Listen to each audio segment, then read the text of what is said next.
Boa noite, estamos iniciando aqui a nossa live. Vamos aguardar nossa convidada entrar. Podem entrando, sejam bem-vindos, né? Hoje é um dia muito importante para a gente. Nós vamos fazer uma discussão muito importante, né, sobre a visibilidade e o olhar humanizador diante das altas habilidades de superdotação.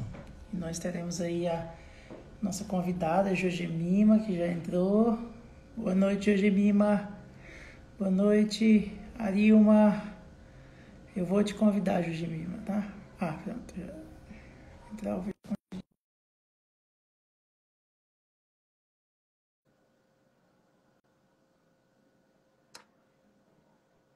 Vamos iniciando. Aceitar. Pronto. Boa noite, Jogemima. Olá, Marcelo, boa noite. Eu não estou de te paz. vendo na câmera, tá? Tá escuro. Tá escuro? Tá. Para mim ou para a minha imagem para você? A tela tá escura, não te vejo na tela, mas eu me vejo. Tá certo. Eu queria que vocês me dessem um feedback aí se vocês estão me vendo, porque eu estou me vendo na tela. Tá? Eu estou conseguindo ver minha imagem. Vocês estão vendo minha imagem? Dê um feedback aí, pessoal. O Jorge não está me vendo. Você consegue me ver, Eu Marcelo? consigo lhe ver perfeitamente, Jorge. Pronto. Que Vamos bom. aguardar o pessoal entrar. O pessoal está entrando. Boa noite, Cris. Boa noite, pessoal do mundo da aprendizagem. Boa noite, Carlina. Carlina minha supervisionanda lá de Mato Grosso. Boa noite, Fabi. Boa noite, Cris. Estão me dando um feedback que eles estão me vendo. Você não está conseguindo me ver, não, Jorginho? Não, eu consigo me ver, a tela tá dividida. Eu me vejo, mas na parte de cima tá escuro. No caso, aí está só para você, porque a Carla não está me dando um feedback que ela está me vendo perfeitamente. Você está conseguindo Não ver consigo. as duas imagens, Carlina? A minha e a de Jorginho? Boa noite, Fabi. Boa noite, Natiélia. Eu acho que eu vou sair e entro novamente para ver se eu consigo ver você também. Ou tá Pronto, bom? pode ser.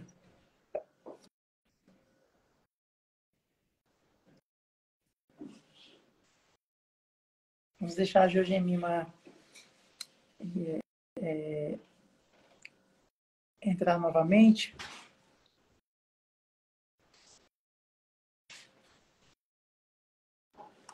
Sejam todos bem-vindos a essa nossa live, tá? Hoje nós temos uma convidada muito especial, tá bom?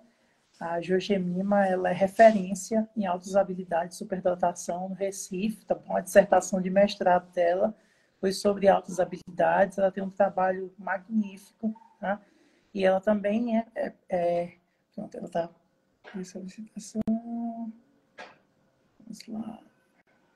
Boa noite, Danda. Aceitar. Pronto, e agora, Jorgemima?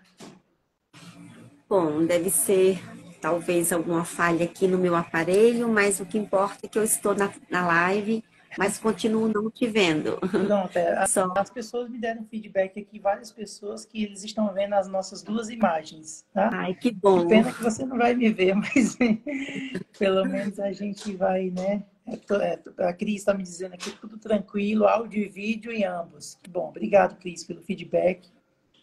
Então, gente, quero agradecer, né, primeiro a nossa convidada, a Jorgemima, tá? Jorgemima, muito obrigado pela sua participação, né, pela sua boa vontade, né, em estar discutindo esse tema que é tão relevante, né, uma vez que nós, pessoas com altas habilidades, nós, assim, acabamos que ficando muito esquecidos aí na escola, né, e a gente tem toda uma conjuntura. Então, eu queria, se você me permite, Jorginho, eu quero lhe apresentar, tá bom? Jorgemima Mesquita, né, mestre em educação, tá bom? Ela é referência em altas habilidades, superdotação no Recife, inclusive a dissertação de mestrado dela foi sobre altas habilidades. Ela é professora, é psicopedagoga, é mentora do projeto, né, Movimentos do Aprender, e também, atualmente, ela é a nossa presidente estadual da BPP Pernambuco. Josemima, muito obrigado. Realmente nós estamos assim muito gratos de ter a sua presença, tá certo? Muito obrigado mesmo.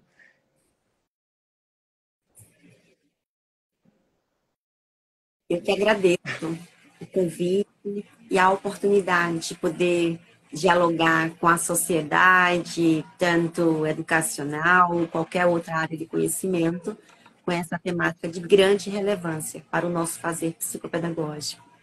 Com certeza. Então, Josemima, a gente vai iniciar, né? Porque eu sou muito pontual, a gente já esperou um pouquinho, né? E já, as pessoas já estão entrando, também, a live também vai ficar gravada. E aí, Josemima, eu queria te perguntar, né? Abrindo essa nossa roda, essa nossa conversa, esse nosso diálogo, né? Quem é, né? Quem são essas pessoas, né, com altas habilidades na escola? O que elas representam? Assim, eu queria que você começasse fazendo uma introdução, né, sobre quem é esse estudante, né? Quem é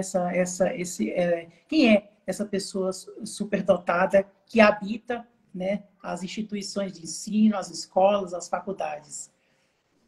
Perfeito, né?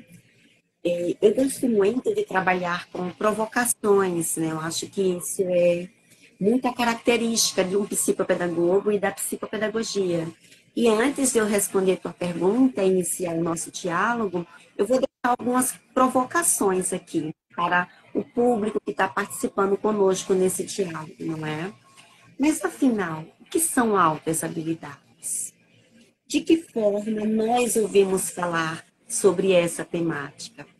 Será que na escola que eu trabalho, que eu já trabalhei, eu encontrei algum estudante com altas habilidades? Foi possível identificar como é ter um filho ou uma filha com altas habilidades? Não é? Quem passeou por esse cenário, eu estou colocando algumas provocações, porque no final do nosso debate a gente vai trazer outras questões. Será que é fácil ter essa condição de altas habilidades, né? Para dentro da família e dentro da escola, não é isso? Bom, então são algumas provocações para aquecer o nosso debate, o nosso diálogo. Mas, afinal, Marcelo, eu quero parabenizar pela temática. Na nossa temática, nós temos a visibilidade, né, das pessoas com altas habilidades. Temos duas questões aí, duas palavras-chave, né? Visibilidade, mas afinal, o que é ter visibilidade? Quem são essas pessoas?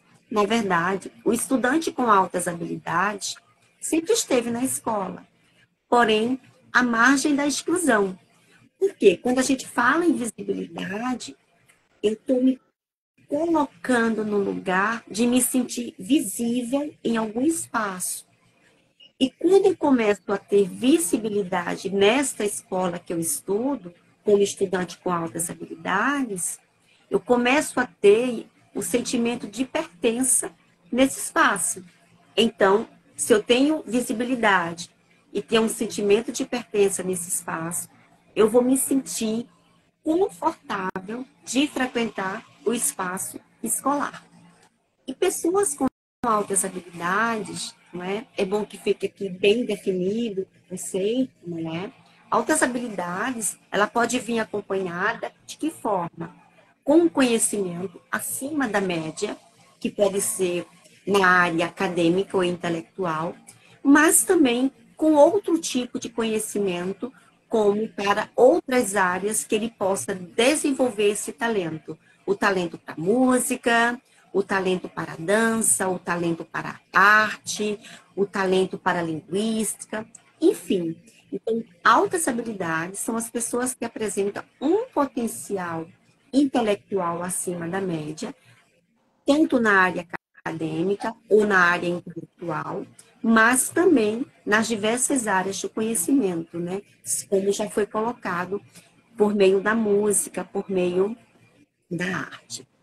Mas como identificar, né, as pessoas com altas habilidades? É muito comum recebermos nos nossos espaços de aprendizagem a família, né, dizendo que o meu filho tem 3 anos, tem 4 anos, né?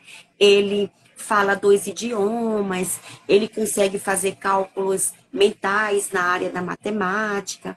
Enfim, existe aí uma precocidade no desenvolvimento dessa criança, que aos poucos a gente vai observando, a gente vai acompanhando para ver se é uma precocidade com características de altas habilidades.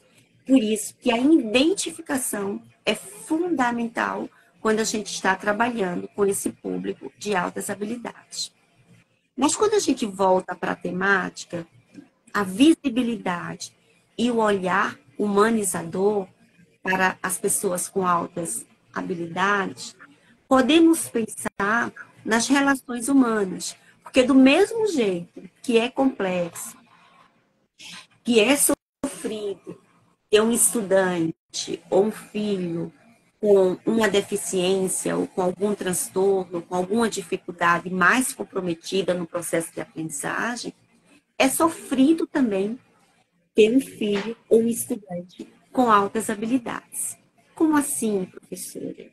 Porque a escola que nós trabalhamos, a escola do século XXI, onde o paradigma é o paradigma do conhecimento, ela precisa repensar a forma como ela lida com esse público na escola.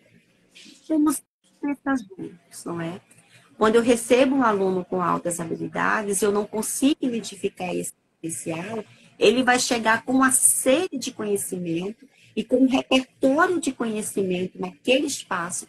E se a escola não conseguir alcançar com visibilidade esse potencial intelectual, ele pode desconstruir todo um processo de aprendizagem. Então, ele vai para a escola sem muita motivação. Essa escola passa a não ser atrativa porque ele não se permite a ser produtor de conhecimento nesse espaço. Então, quando a gente fala em altas habilidades e superdotação dentro de um espaço escolar, a gente está falando de um espaço escolar que trabalha com a inclusão. E a escola é o espaço que inclui. A escola é o espaço que protege. E sobre esse espaço que protege, eu separei aqui nesse momento uma frase, uma citação do nosso Gardner, quando ele diz o seguinte, eu acho que achei, a diversidade é a ordem do milênio. Se o milênio passado trouxe mais democracia, este agora deverá trazer individuação, não no sentido do egoísmo ou egocentrismo, mas no sentido de conhecer e respeitar a individualidade de cada um. Então, quando a gente traz essa citação Gardner, aí eu volto a falar o que eu falei logo no início. O estudante com altas habilidades, ele sempre esteve na escola, sempre esteve. Porém, muitas vezes, à margem da exclusão, porque esse espaço escolar ainda, ele precisa renovar esse olhar humanizador no sentido desse processo, né, de aprendizagem do conhecimento. E, Josemima, só te cortando, não, só complementando tua fala, na verdade, quando você traz essas reflexões, né, na verdade, você já está provocando uma desconstrução, né, de que nós, pessoas com altas habilidades, somos bons em tudo e que nós não temos dificuldades e que nós não precisamos de apoio nenhum, né? Como você mesmo falou, nós temos um cérebro extremamente produtivo, né? E a escola, ela passa a ser um ambiente altamente entediante e aversivo, justamente porque nós não nos encontramos dentro desse padrão, né? Tem um neuropediatra, o Paulo Liberalesso, ele até fala que uma pessoa de 1,80 m espera-se que ela pese 80 quilos, né? Então, quando você tem uma pessoa de 1,80 m pesando 300 quilos, fazendo, né, aí uma alusão, nós temos algo que está fora dessa média, né? E tudo que está abaixo dessa média, ou seja, tudo que está fora dessa média, né, sofre consequências nesse ambiente escolar. Então, é muito importante essa sua fala para desconstruir essa ideia, né, de que nós não precisamos de apoio, de que, inclusive, nós não precisamos de psicopedagogo, né, que, na verdade, nós, inclusive, apesar das outras habilidades não ser uma deficiência e não ser um transtorno, ela é uma condição neurodivergente, né? Mas fomos incluídos, sim, na educação especial por essa necessidade, né, Jimena? Perfeito. E na tua fala nós encontramos, existem alguns mitos, né, sobre o percurso das altas habilidades no sujeito. E um dos mitos é o discurso, né, social, a representação social do discurso, tanto docente ou qualquer de outra área do conhecimento, é que a criança com altas habilidades, a pessoa, o adulto, o adolescente, não vai precisar de ajuda. Ele nasceu superdotado, com altas habilidades e vai ter sucesso sempre a vida toda. E isso, na verdade, é um grande mito. Não basta ter esse potencial intelectual. Eu preciso que a escola me encontre, eu preciso que a escola identifique o meu potencial para que eu me sinta produtora de conhecimento nesse espaço, não é? Porque muitas vezes, assim, eu posso ter esse potencial, mas, de repente, voltando para o tema, a escola não tem um olhar humanizador para alcançar esse meu potencial, que pode ser um potencial para contribuir com a aprendizagem dos meus colegas do grupo. Então, quando a gente traz essa temática visibilidade, é para reforçar a importância da contribuição das pessoas com altas habilidades e superdotação no espaço escolar, que eles possam contribuir com a aprendizagem do outro. Porque eles começam a levantar a hipótese. Como assim? Eu tenho esse conhecimento, eu posso produzir, eu posso colaborar, mas eu não tenho espaço para isso, não é? Então, uma das questões, um dos grandes desafios hoje, enquanto escola, é nós alcançarmos esse potencial e trazer esse potencial como algo bom, como um recurso que possa contribuir, que possa colaborar com a aprendizagem do outro. E um outro mito que a gente pode colocar aqui é que, na verdade, toda a pessoa, todo aprendente, todo sujeito que tem altas habilidades de superdotação, ele vai tirar 10 em tudo. E isso, na verdade, é um dos grandes mitos. Não basta ter um conhecimento intelectual, não basta ter um conhecimento acima da média. O estudante com alta habilidade, com altas habilidades, ele precisa reconhecer a importância desse estudo. Ele precisa estudar. Porque acontece muito, né, deles crescerem, inclusive acontece muito na dinâmica familiar, de ter um filho com altas habilidades e construir uma imagem. Ah, você é um gênio, você é o melhor da sala, você sabe de tudo. Nossa, você é melhor que seu irmão. Então, a criança começa a crescer com essa imagem que sabe de tudo, que é um gênio. Aí, nesse momento de diálogo, precisamos repensar. Você tem um potencial intelectual considerável, você tem um cérebro potente, mas isso não significa que você não precisa continuar a ler, continuar a pesquisar e continuar a estudar. Porque, assim, um dos grandes mitos acontece essa questão que a gente imagina que esse estudante não vai precisar de ajuda. Aí é quando a escola entra com esse olhar, né, de intervenções, com esse olhar de visibilidade, humanizador, para que esse aluno, para que essa aluna se sinta pertencente nesse espaço. Uma outra coisa que a gente pode considerar aqui nesse momento é que existe uma sincronia muito grande dentro das pessoas com altas habilidades, né? É um potencial intelectual tão grande, né, que eles não sabem lidar com tanto conhecimento. E isso provoca uma inquietação, isso provoca uma sinestesia. Muitas vezes as pessoas com altas habilidades, o estudante com altas habilidades, ele não consegue esperar o outro terminar. Ele termina a atividade e às vezes fica passeando na sala ou sai da sala, mas na verdade quando ele está fazendo esse tipo de movimento, ele está, terminei a tarefa, terminei a atividade, olhe para mim, eu estou aqui, como eu posso contribuir. Mas tem um outro ponto importante, que quando esse estudante alimenta a ideia que ele sabe de tudo, que ele sabe demais, que ele é o melhor de todos, o que é que acontece? Ele vai criando uma imagem que é o melhor naquela sala, que é o melhor naquele grupo. E na primeira frustração, na primeira dificuldade de ele se deparar com o não saber, que é muito natural, o não saber, ele é mágico, eu preciso ter coisas que eu não sei para motivar o meu querer aprender.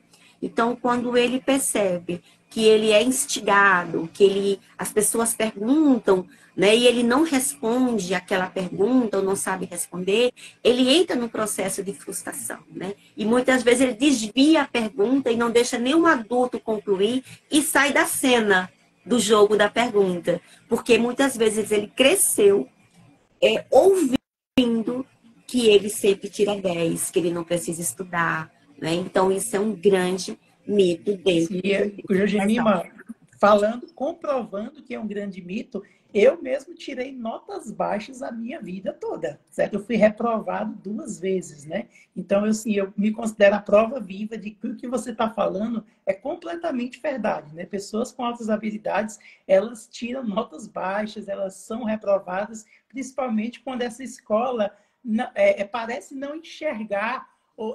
Eu queria até que você comentasse, eu ouvi uma frase de uma estudiosa que falou que as pessoas, os professores, né, assim, a escola em si, geralmente ela fica um pouco receosa, né? Eu não sei se o termo seria amedrontado, mas fica receosa e acaba que fingindo que essas pessoas não existem. Eu queria que você trouxesse a sua experiência como professora, como pesquisadora sobre essa frase, né? De que pessoas superdotadas, pessoas com altas habilidades, elas provocam um sentimento, né, de insegurança, né, nessa escola, e essa escola, ou as instituições de ensino, elas fingem que essas pessoas não existem. É bem interessante o que você está pontuando, e eu vou pegar a última palavra que você trouxe agora. Elas fingem que esse público não existe, não é? É porque você traz um diálogo, uma intervenção, que precisamos pensar essa escola como um espaço aprendente, e não apenas como um espaço ensinante. E ter um público de estudante, né, que se destaca pelo seu potencial intelectual, por que não, né? Fazermos situações, intervenções de aprendizagem, onde eles possam ser tutores, monitores, né? Onde eles possam dialogar com esse conhecimento.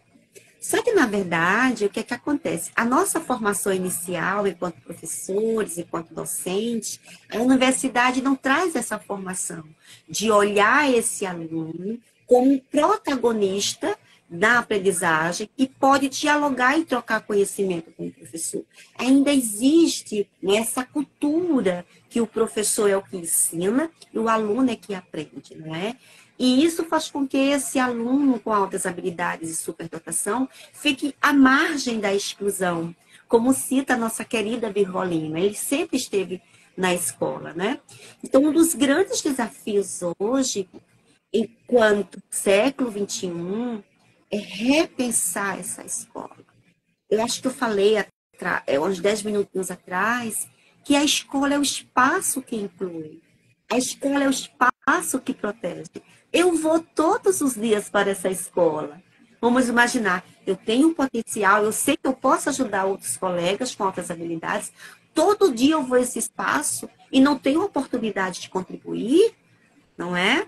Então, assim, é chegado o momento de pensarmos numa escola aberta, onde todos nós possamos contribuir com a aprendizagem do outro. Por isso que a temática do nosso diálogo é visibilidade e um olhar humanizador, né? dentro desse processo de aprendizagem. Eugenima, se você me permite, você Não. falando agora, né, sobre esse tema, eu lembro da minha época de criança, de escola, né, que eu ficava todos os dias no intervalo, eu não queria escutar os meus colegas, e eu ficava na porta da sala dos professores todos os dias, em todos os anos letivos, ensino fundamental e ensino médio, né? Ou seja, e tinha uma pessoa que estava ali todos os dias na porta da sala dos professores e ela não, mesmo assim, ela não era vista, sabe? Isso quando você falou, né, esse tema, agora a visibilidade, isso mexeu um pouco comigo, sabe? Né? Porque é bem interessante, é muito importante assim, esse tema que você está trazendo aí para a gente hoje. E é interessante que o que tu traz, eu lembro, eu volto para a primeira provocação, né, que nós fizemos no início do nosso diálogo. Será que você já esteve frente a frente com um aluno, com uma aluna com altas habilidades, né? Então, essa criança que habita do Marcelo, quantas vezes ele ficou, não é? Esperando visibilidade na sua fase escolar, não é? Então, é preciso ter esse olhar, né? Esse olhar de alcançar esse outro. Quantas crianças, né? Passaram pela primeira infância, pela educação fundamental, chegou no ensino médio e a escola ainda não conseguiu identificar esse potencial dela, né? Isso é muito sério, né? A gente não está dialogando aqui para destacar o estudante com altas habilidades como alguém que que sabe tudo, como alguém que realmente recebe um troféu porque tem um cérebro potente. Não, a gente está trazendo esse diálogo aqui para a gente falar de uma inclusão humanizadora, não de um movimento homogêneo no jeito de ser, né? Um movimento onde existem várias facetas, várias diferenças dentro de uma sala de aula. Então, se eu falar para vocês, é fácil, é difícil, promover intervenções de aprendizagem numa sala de aula onde tem algumas crianças ou adolescentes com altas habilidades, é complexo. Mas a partir do momento que eu identifico esse meu aluno, que tem um potencial que possa me ajudar, enquanto professora, a construir o conhecimento, né, dos demais colegas da sala, isso é humanização. Isso é o olhar humanizador dentro das relações humanas. Enquanto escola hoje, precisamos repensar as nossas relações enquanto professores, enquanto gestores, enquanto coordenadores. Porque a partir do momento, né, que a família identifica o seu filho, né, que ele apresenta um movimento de precocidade no conhecimento e chega na escola, faz um diálogo, olha, meu filho apresenta esse potencial, ele já está lendo, ele resolve com competência, com bastante habilidade, montagem de quebra-cabeça, cálculos mentais. Então, já cheguei e dei o primeiro sinal. Então, essa escola, ela precisa ser uma escola atrativa. Ela precisa ser uma escola que trabalhe com a memória de trabalho e não só do estudante com altas habilidades, mas com todos os alunos de forma atrativa. Essa escola já foi reinventada. Saímos de um movimento, né, onde a pandemia ela fez um atalho, né, onde a gente precisou vir para dentro de casa com a nossa escola, onde veio o home office, onde precisamos adequar, aprender vários aplicativos tecnológicos para sermos professores, para dar conta do nosso jeito de ser enquanto professores, não é? Mas há um saldo aí dessa escola que precisa ser reinventada, né? E dentro dessa reinvenção, eu não digo nem reinvenção, dentro desse novo olhar de alcançar esse estudante, tem um público de altas habilidades. E eu não estou falando de um público que a gente precisa oferecer demais.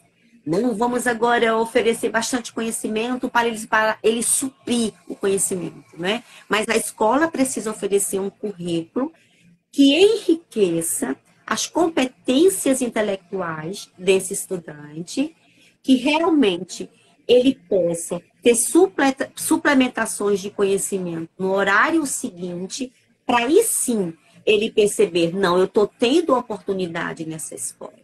Né? Então, quando a gente diz, né, que se a gente acredita que o estudante com altas habilidades, ele vai ter 10 em tudo, vai ter notas boas em tudo, isso é um grande mito, porque quando ele começa a ver uma escola desmotivadora, uma escola que não atraia, né, ele para o conhecimento, o que acontece? Ele vai perdendo o desejo de aprender e, consequentemente, ele vai inibindo o seu potencial intelectual. E aí aparecem outras questões. Vem o processo de ansiedade, muitas crianças entram em depressão, existem algumas comorbidades dentro de pessoas com altas habilidades, tem crianças que são autistas, tem crianças que têm TDAH. Então, tem outras comorbidades que agrega alguns estudantes com altas habilidades. Então, a nossa temática aqui é uma temática mesmo de reflexão, da gente abrir as portas dessa escola no sentido de repensarmos o nosso olhar enquanto professores, enquanto docentes que atuam nesse espaço. Eu Ô, acho que vai Yumima, ser se a você me terceira vez permite que eu...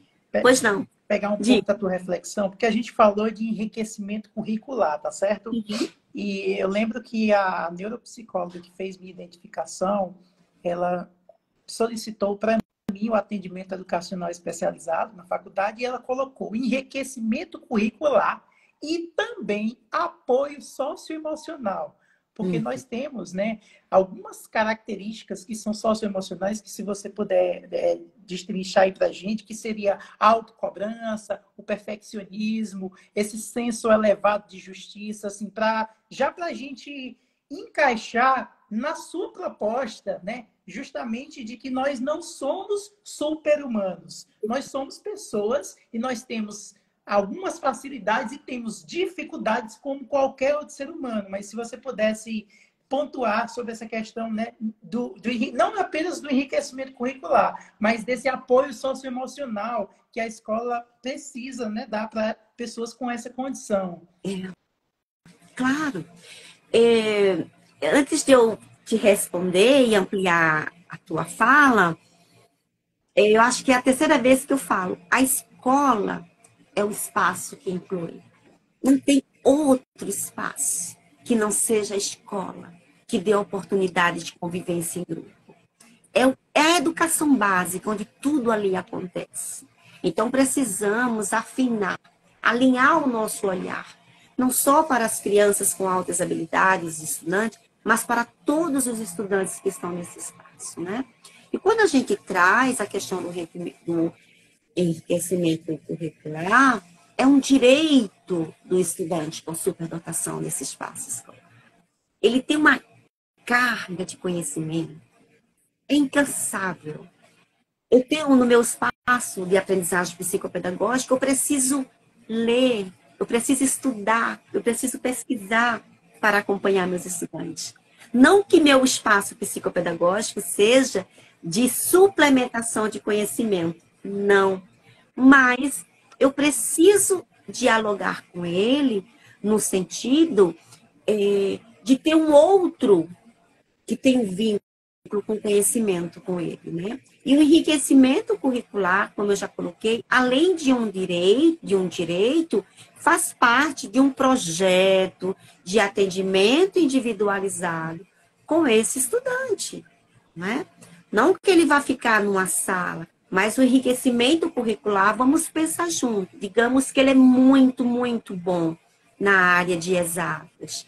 O que a escola pode oferecer no horário oposto à prática pedagógica comum no seu currículo? Então, é pensar em possibilidades que eu possa estar ocupado, não no sentido de ocupar meu tempo nessa escola, mas que eu possa aprender e me sentir produtor de conhecimento nesse espaço.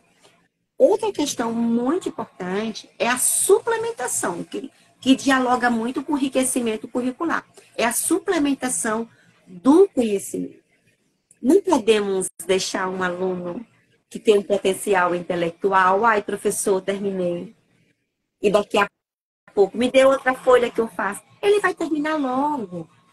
Eles são rápidos, mas essa rapidez também, se eu concluir e se não tiver algo para eu fazer, algo para oferecer a esse aluno, ele vai, de certa forma, provocar outro tipo de comportamento nessa sala. Isso. E aí nós temos muitas vezes, né, Jorginho, a hiperatividade, como fala alguns autores que são da psicologia sociohistórica, muitas vezes a hiperatividade como desinteresse, né, pelo que está sendo proposto nesse ambiente escolar, né? Muitas vezes a gente atribui isso a um transtorno, sendo que existe algo nesse sentido, de metodologia, né? Perfeito, porque eu estou insistindo muito no espaço escolar, porque esse estudante está na escola e ele não consegue ser visível nesse espaço. Então, precisamos, enquanto escola, ampliar esse olhar, ficar atento aos comportamentos dessas crianças que apresentam uma precocidade no conhecimento, desde lá da primeira infância. Precisamos estar atento a isso, porque senão essa escola ela torna-se desmotivadora, né? A criança acorda, ela não quer ir para esse espaço. E aí, vamos deixar ela em casa. Ela passa 5 dias sem ir para a escola, mas ela é tão sabida, ela sabe tanto que se passar 5 dias para a escola, se for fazer a prova, ela tira 10 e passa. Não, não tira não. Porque não basta ser só inteligente. Não basta ter apenas um cérebro potente. Esse cérebro precisa de rotina. Esse cérebro precisa entender que o conhecimento é amplo demais. Precisamos, inclusive, trabalhar com as crianças com altas habilidades a humildade, a escuta. Porque, como eles têm uma sincronia muito grande nesse movimento emocional, eles têm grande dificuldade de escutar o outro. Eles têm dificuldade de levantar a mãozinha, posso falar? Eles falam de forma bem atropelada. E aí é quando entra o movimento emocional no desenvolvimento das crianças e adolescentes com altas habilidades, né? Podemos fazer roda de conversa, né? Podemos trazer vários temas ali nessa roda de conversa, onde não vai ter apenas estudantes com altas habilidades. Senão estamos segregando. O conhecimento, ele é homogêneo, será? O conhecimento, ele tem uma diversidade, ele é uma roda de conversa. Então, quando a gente pensa em trabalhar esse emocional e valorizar os estudantes com altas habilidades, precisamos incluir outros estudantes nessa roda de conversa para dialogar o conhecimento, não é? E outra coisa muito importante que a gente pode pontuar aqui, Marcelo, é o ensino médio, tá? É quando a criança passou pela primeira infância, a família já identificou que ele tem um potencial, muitas vezes já chega com um certo diagnóstico de uma avaliação de altas habilidades, mas a escola também, ela fica um pouco impotente, né? Precisamos aprender a fazer, como incluir esses estudantes dentro de um plano de ação, dentro de um plano de conteúdo, né? E quando a gente fala em plano de conteúdo, e quando a gente fala de altas habilidades, a gente pode citar nesse momento Antônio Zabala, né? Quando ele diz que nós, professores, quando nós estamos planejando, a gente precisa trabalhar com 3 tipos de conteúdo. O conteúdo conceitual, que é aquilo que o aluno precisa aprender. Ele precisa aprender para ir para o ciclo de conhecimento seguinte. O conteúdo procedimental é aquilo que o estudante precisa fazer. E o conteúdo atitudinal são os conteúdos dos princípios, dos valores, do respeito, da humanização, da convivência. E aí, esses 3 tipos de conteúdo, ele elenca a possibilidade de nós que fazemos a escola desenvolver um trabalho que fortaleça a permanência desse estudante na escola, não é? Existe um pesquisador, eu não lembro o nome agora, mas diz o seguinte, que quando a gente não investe no talento humano, é uma tragédia para a humanidade. Estamos no paradigma do conhecimento. E o maior capital para o desenvolvimento de uma sociedade é o talento humano. E esse talento humano está lá desde a primeira infância na escola. Então, a questão maior nesse momento é investir na formação docente, na formação de todos os profissionais da escola, não no sentido apenas de alcançar esse estudante com altas habilidades, porque esse público é o foco do nosso trabalho hoje aqui, mas que alcance o desejo deste aluno estar nesse espaço escolar. Mas quando a gente Ivanilma, também... você falou aí de ensino médio, né? Você falou de preparar o professor. Eu queria compartilhar uma experiência que você já conhece, que eu compartilhei na minha banca, né? Opa. No segundo ano do ensino médio, né, eu sempre consegui produzir textos, eu ganhei concurso de poesia, né? E aí, quando eu entrei no segundo ano do ensino médio, numa escola nova, e fiz um texto maravilhoso, né? E a professora olhou para mim e disse: esse texto não foi você quem fez, foi uma pessoa que, no mínimo, aí já terminou faculdade, né? E aí vem aquela questão do indagar, né? E aí eu perguntei a essa professora: a senhora está duvidando do meu conhecimento, né? E isso ficou, ela se sentiu constrangida e ela me puniu, me colocando numa recuperação, e nesse ano eu não quis mais pisar na escola. Então, assim, você veja como, né, é isso que você trouxe aqui para a gente há poucos minutos, né, de que a gente precisa valorizar, aproveitar essas habilidades, né, e não fazer com que essa pessoa ela desapareça desse ambiente escolar, né? E é interessante que você enfrentou a professora. Né? Você não acredita que foi eu, não é? Então, tem a questão do julgamento, da censura, e não acreditar no potencial desse estudante. Então, você teve uma resiliência ali, né? De não falar, não, foi eu que fiz. Você não negou a sua autoria, né? Mas tantos e tantos e tantos estudantes passam por essa escola e essa autoria de aprendizagem, essa autoria de pensamento, essa autobiografia do seu conhecimento, né, passa despercebido. A criança com altas habilidades, muitas vezes, eu vou falar algo aqui com bastante cautela, ela passa despercebida na escola porque exige um olhar de mais sistemático, vai exigir um planejamento mais adequado para esse estudante, vai exigir pesquisa desse professor. Quais são os teóricos que podemos abordar aqui, que fala sobre altas habilidades? Então, temos Resule, temos a Sabatella, que é como eu admiro, temos a Virgolim, temos tantos outros. Então, quando a gente abre espaço para dialogar, né, a questão das altas habilidades, precisamos também conhecer os teóricos, né, que dialogam com a pedagogia, que dialogam com a psicopedagogia sobre altas habilidades, né? Então, não é apenas um diálogo, não é apenas receber, não é apenas matricular o estudante com altas habilidades ou não na escola, mas é matricular e oferecer permanência com qualidade. Mas quando eu falo com qualidade aqui, eu não estou falando apenas de um bom currículo. Eu não estou falando apenas de um potencial de um cérebro que é capaz de dar conta da área da matemática, da área acadêmica de um modo geral. Eu estou falando de uma escola humanizadora. Nós estamos vivendo num mundo onde a inovação tecnológica ela chegou de uma forma tão rápida. A pandemia fez um atalho muito grande. E as telas, né, tá invadindo o cérebro dos nossos estudantes, que eles não estão tendo tempo para pensar.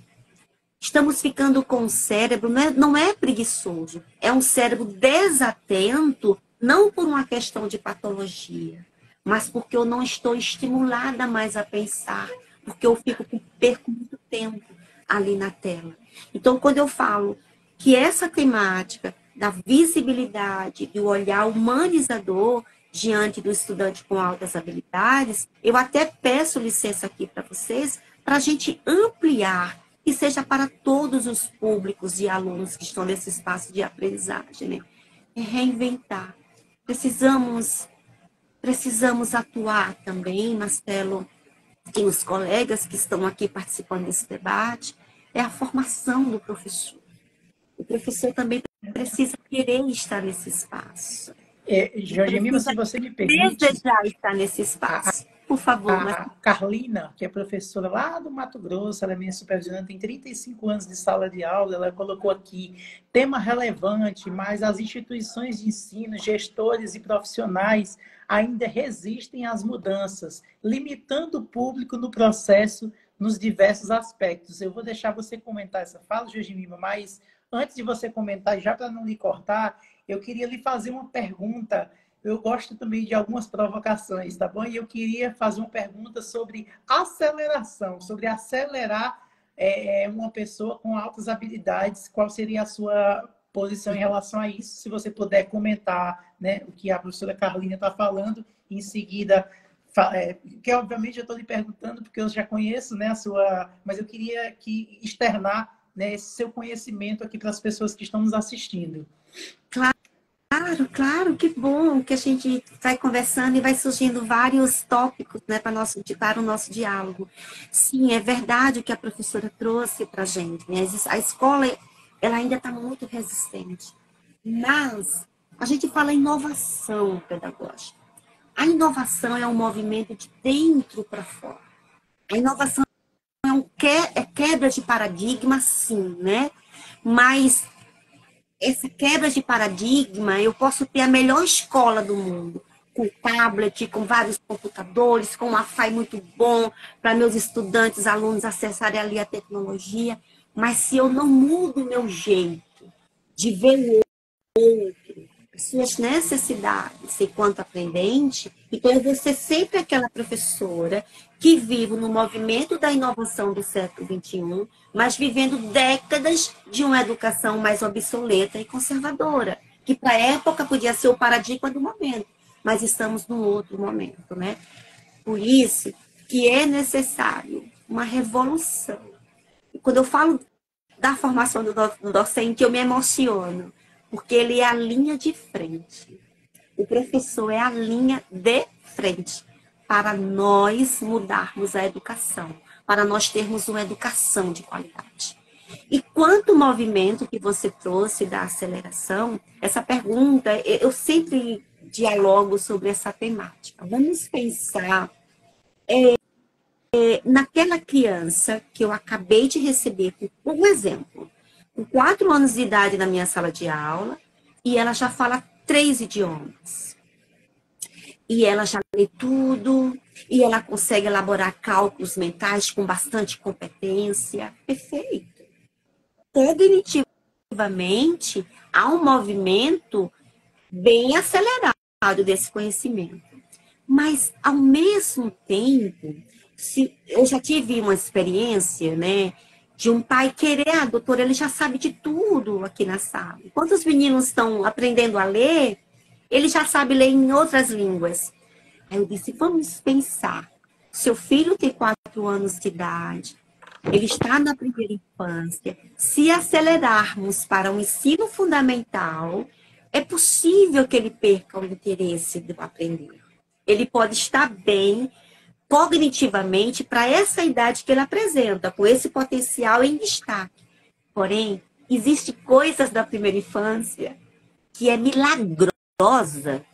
Tem um momento do parque, tem a brincadeira livre, ele precisa pintar, e quando ele fala 2, 3 idiomas, ele não sabe abrir a lancheira ainda. Enquanto ele já lê tudo, ele não sabe apertar o botãozinho da camisa. Ele não sabe ainda nem mexer na mochila da escola, não é? Então, vamos viver esse conhecimento tão precoce de algumas crianças que se apresentam na infância de forma tranquila, de forma saudável, as fases, né? Porque muitas vezes existe um processo de aceleração que é possível, sim, existe tudo isso dentro da lei, é possível acelerar, mas vamos ver até em qual momento a aceleração é saudável para o movimento emocional dessa criança que tem tanta precocidade, né? Então, fica aqui só uma orientação nesse sentido e uma reflexão. O mundo já está tão acelerado, o mundo já tem com tantas perversidades, por que eu vou acelerar uma criança de 4 anos que está na primeira infância para ela ir para o ensino fundamental no terceiro, no quarto ano, não é?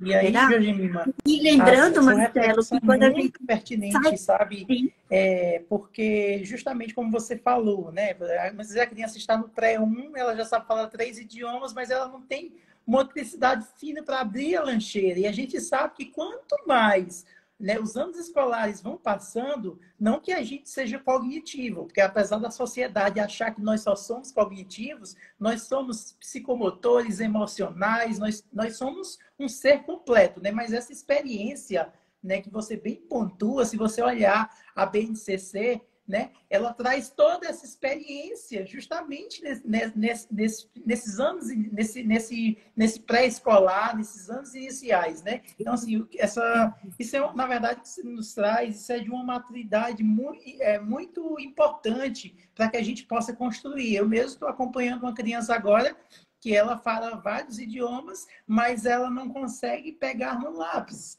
Entendeu? Então, assim, você tem. Ela é muito boa em matemática, mas eu já estou descobrindo questões na linguagem. Né? Então, muitas vezes você tem.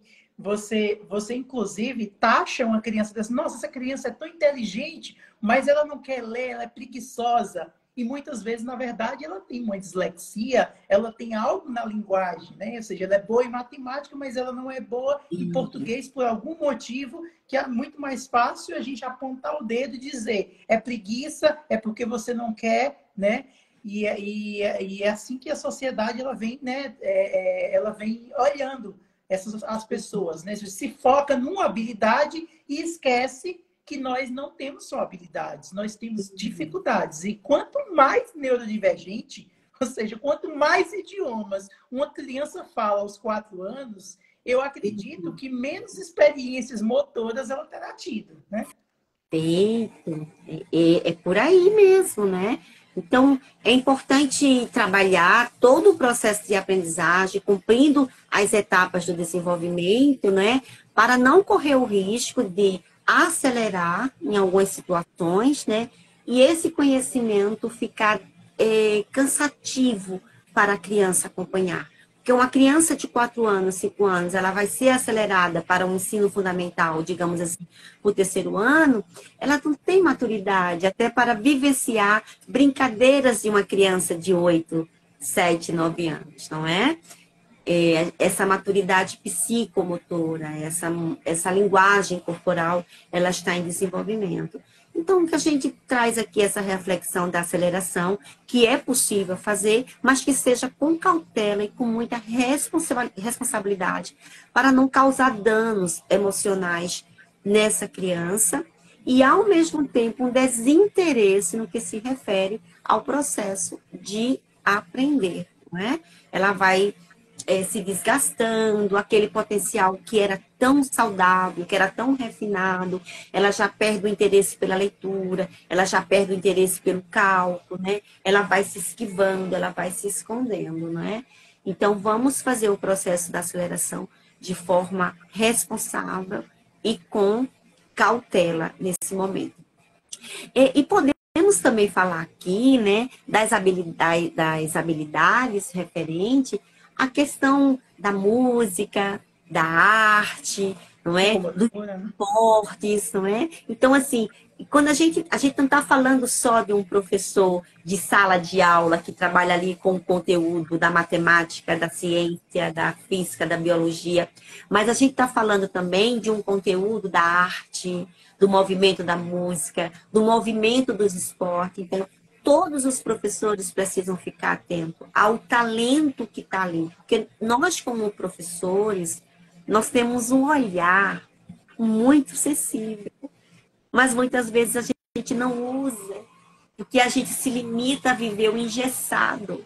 Então, nós somos os professores por excelência, onde a gente nota sempre pela primeira vez onde precisa ser de fato trabalhado, o que é que está acontecendo com aquela criança. Né? Então, o nosso olhar é um olhar investigador, é impressionante, sabe? O olhar do professor.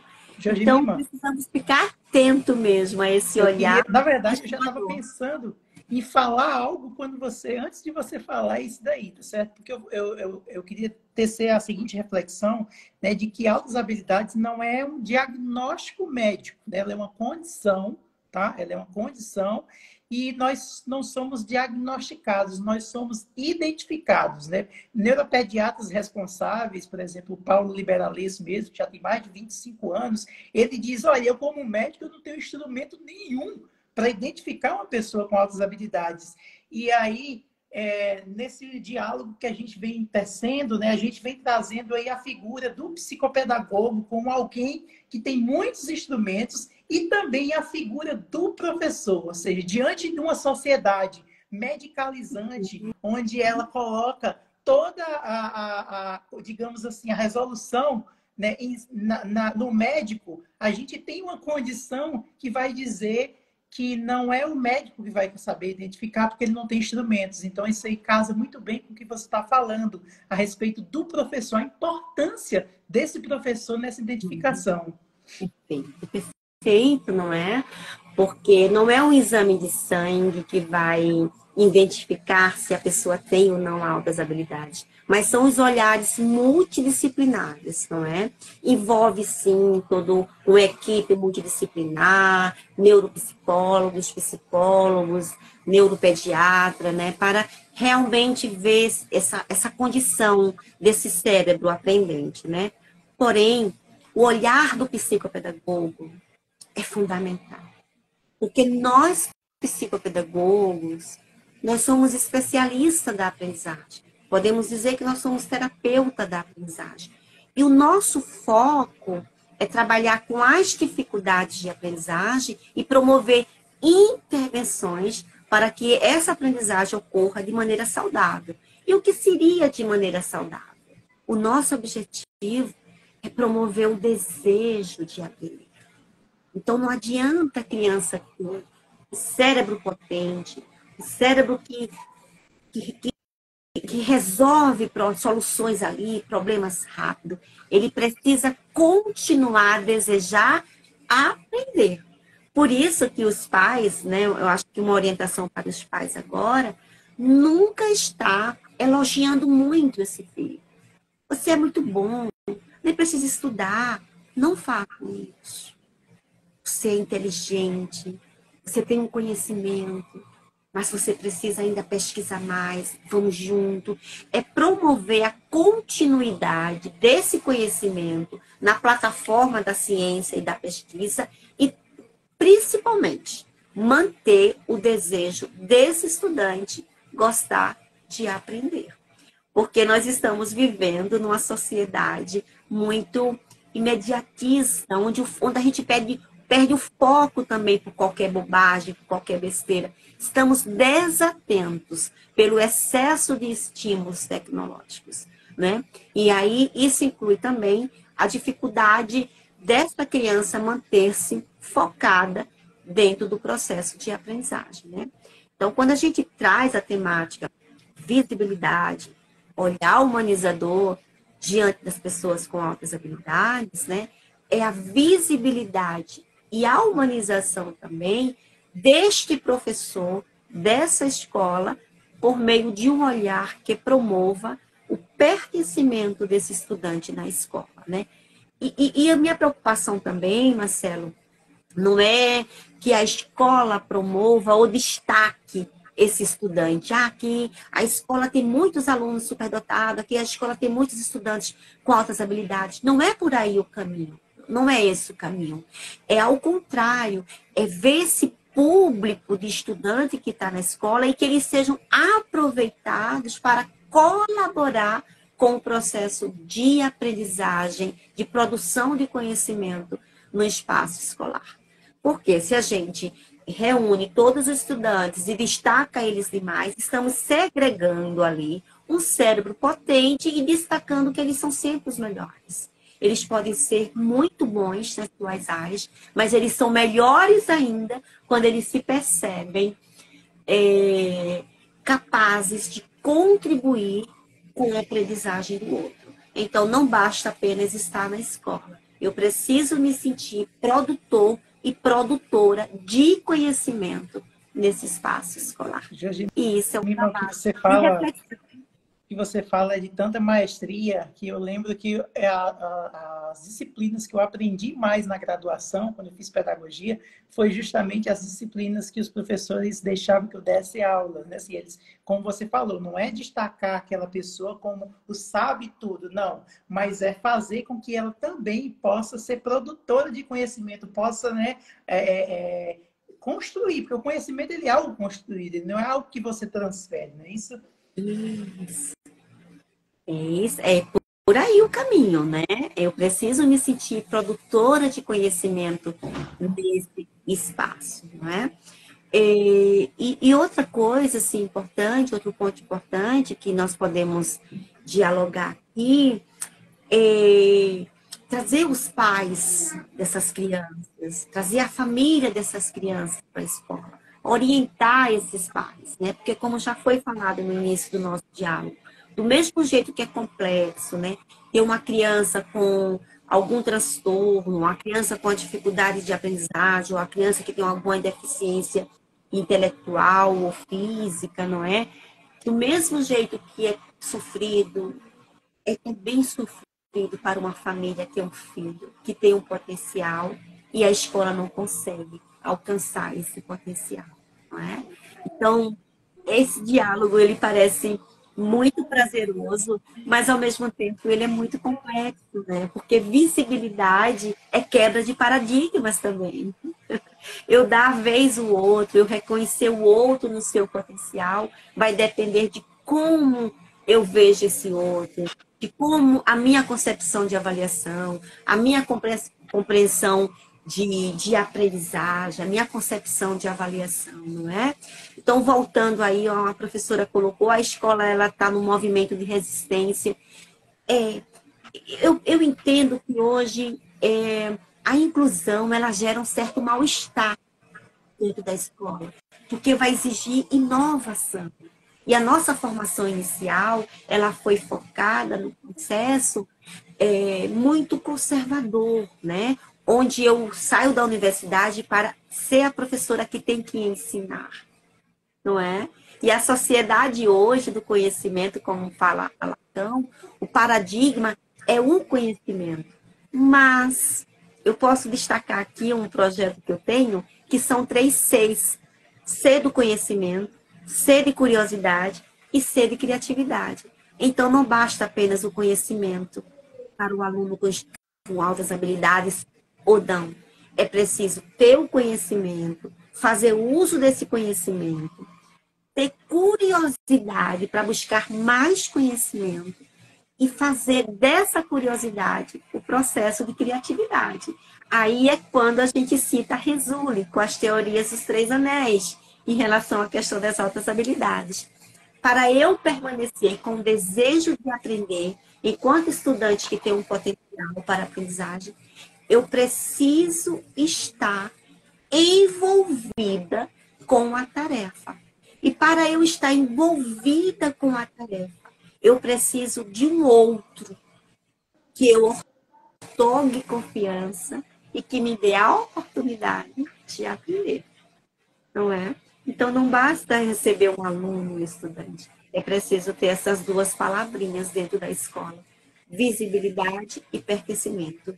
E outra coisa que eu acho que é um outro diálogo, mas já foi citado aqui, é a questão da identificação. Identificar para intervir, não é?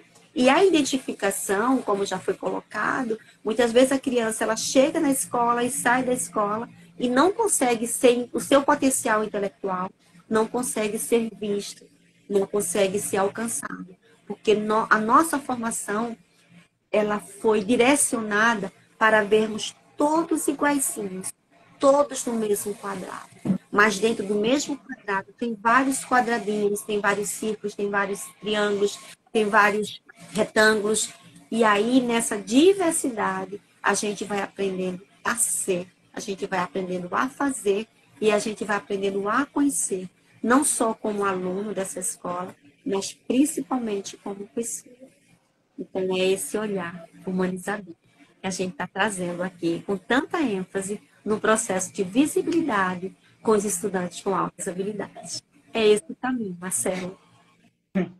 Gente, Georgemima, realmente, eu acho que se fosse para a gente continuar nesse assunto, a gente iria, eu mesmo iria, com o meu engajamento, eu iria até da madrugada, né? Mas assim, eu queria agradecer, Georgemima, a sua participação, tá? Para as pessoas que estão entrando depois, a Georgemima Mesquita, ela é referência em altas habilidades no Recife, tá bom? Ela é psicopedagoga, professora, mestre em educação e é a nossa presidente, né, estadual atual da Associação Brasileira de Psicopedagogia, Seção Pernambuco. Inclusive, você, psicopedagogo, né, que está aí assistindo, eu convido também, toma aqui a liberdade de convidar para fazer parte da BPP, para estar bebendo desse conhecimento. Essa live não é promovida pela BPP, isso é algo particular meu e da Georgemima. Mas, Georgemima, eu queria só que você fizesse aí suas considerações finais, tá? Eu acredito que nós saímos daqui muito mais ricos, tá? Muito mais ricos em beber desse seu conhecimento, que é fruto de pesquisas científicas, né? Que é fruto de muita dedicação, né? Por você ter dedicado o seu mestrado a essa temática, tá? A professora Carlina está falando aqui que agradecendo também por esse momento de aprendizagem, grata por compartilhar, né? E nos tranquilizar. Estamos no caminho certo pela busca. Parabéns. Bom, eu só tenho que agradecer. Precisamos de mais diálogo como esse. A temática altas habilidades, ela ainda anda dentro de um movimento um pouco inibido, porque ainda é dialogado de forma empírica. Precisamos dialogar do ponto de vista da pesquisa, da ciência, conhecer os teóricos, né, que transitam na nossa formação. A gente precisa estudar sobre essa temática. Precisamos estudar e precisamos de mais movimentos. Gemima, se você puder só citar aqueles teóricos que você falou, que eu acho que o pessoal também tem algumas pessoas que querem até anotar, e eu posso até colocar aqui no chat também. Eu gosto muito da Sabatella, que ela tem um livro Talento e Superdotação, Problema ou Solução, da Maria Lúcia Prado Sabatella. Temos a Virgolim, temos tantos outros, né? Mas nesse momento eu gostaria que vocês pesquisassem um pouco sobre as teorias dos Três Anéis de Resule, né? Que ele fala muito sobre esse movimento da competência acima da média. Ele fala muito desse movimento do envolvimento com a tarefa, né? E isso serve para a gente. Se nós, professores, nós psicopedagogos, não estivermos envolvidos com o nosso fazer profissional, a gente também perde a motivação, não é? E somos adultos, né? Então precisamos estar envolvidos. E só ficamos envolvidos com o conhecimento quando a gente deseja aprender todos os dias. E esse é o foco da psicopedagogia. É estar o tempo todo se provando e provando para si mesmo o desejo de aprender. Esse é o nosso grande desafio, porque nosso cérebro está ficando desatento numa sociedade tão tecnológica que tem tantos benefícios, mas a gente tem se distraído. Então, a minha palavra final é que a gente não se distraia com nossas leituras quando o assunto for altas habilidades ou qualquer outro assunto que vá acrescentar na nossa formação, enquanto pessoa e enquanto profissional. Eu agradeço a todos que estiveram conosco aqui. Muito obrigada, Marcelo, pela oportunidade. Estou à disposição. Obrigada. Muito obrigado, viu? Se alguém quiser fazer alguma pergunta aqui, pode ficar à vontade, tá certo? Para a gente encerrar aqui.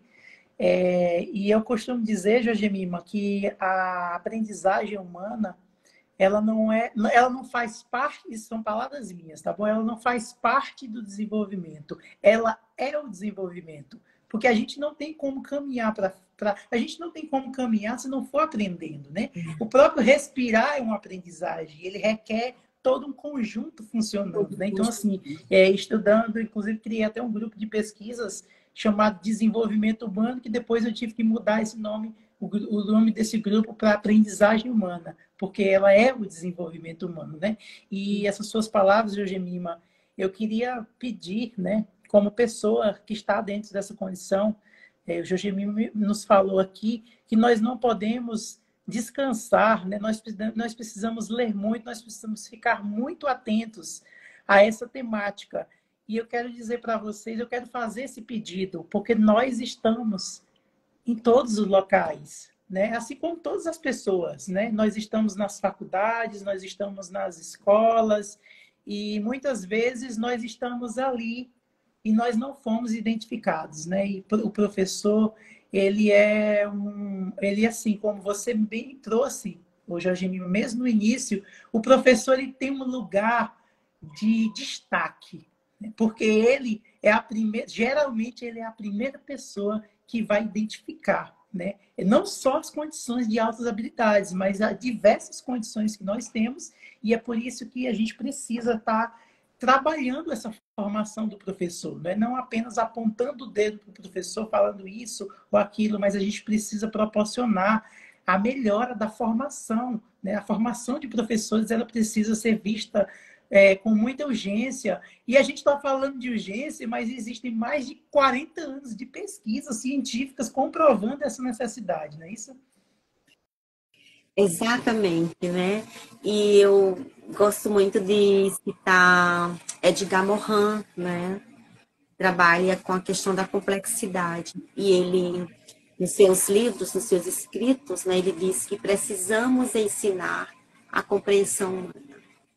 Então, quando a gente traz o tema da nossa live hoje, né, a visibilidade, o olhar humanizador para a aprendizagem dos estudantes com altas habilidades, é preciso ensinarmos a compreensão humana nas escolas.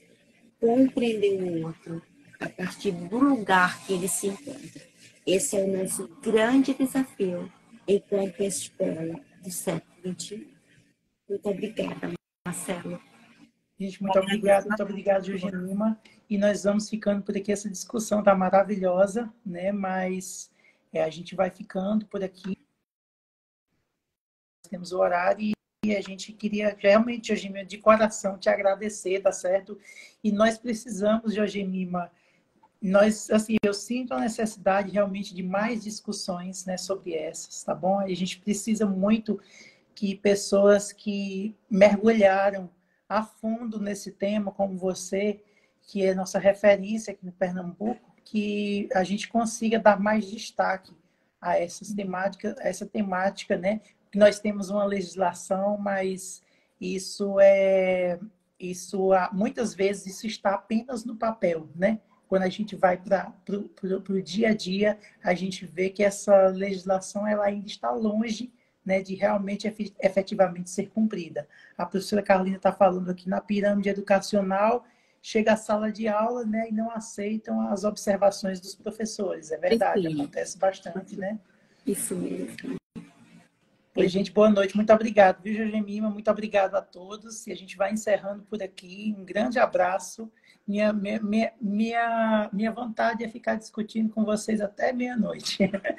Mas a gente precisa respeitar, né? Termos os limites, né? E a gente já teve essa discussão maravilhosa. 13 minutos e a gente passaria bem mais tempo, né? Queria agradecer a presença de todos aqui, tá bom? Da professora Josineide Teotônia, que é coordenadora científica da BB Pernambuco. Quero agradecer a presença aqui da Luciana, que é fono aqui em Petrolina, da Cleoneide, tá? De todas as pessoas que estão, e de todas as pessoas, né, que eu não vou ter como falar o nome realmente de todos aqui, mas eu queria agradecer a presença de todos vocês e vamos para frente, né? Vamos produzir pesquisa científica e vamos melhorar a formação dos nossos professores e a nossa formação em geral. Um grande abraço para todos vocês, uma boa noite.